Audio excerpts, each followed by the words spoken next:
Welcome to our channel. Today we how to restore experimentation strategy with Google Optimize, full guide step. To restore your experimentation strategy with Google Optimize, start by reviewing your current setup. Log into your Google Optimize account. Check if your experiments are still running or if they have been paused.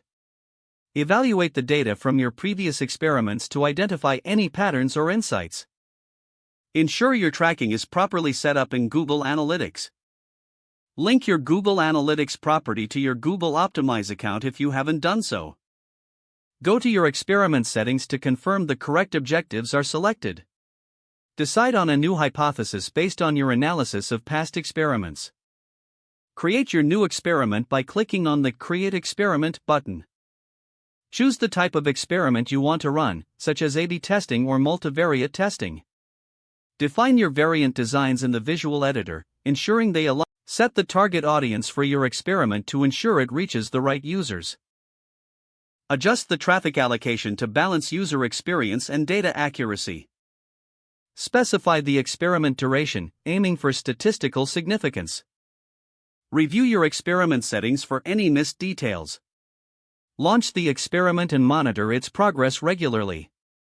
Collect data throughout the experiment duration, ensuring accurate analysis later.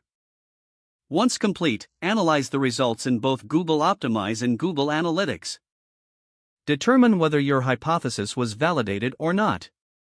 Apply the insights gained to refine future experiments.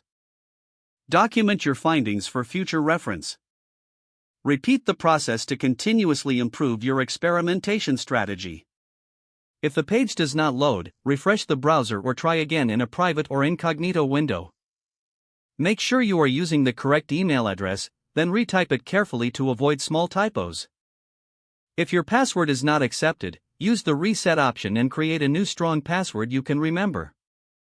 Check your spam folder for verification or security emails, then complete any requested confirmation steps. Enable two-factor authentication if available to improve account security and reduce unauthorized access risk. After signing in, review your profile details so your contact information and settings are accurate and current. Don't forget to like this video and subscribe to our channel for more step-by-step tech guides.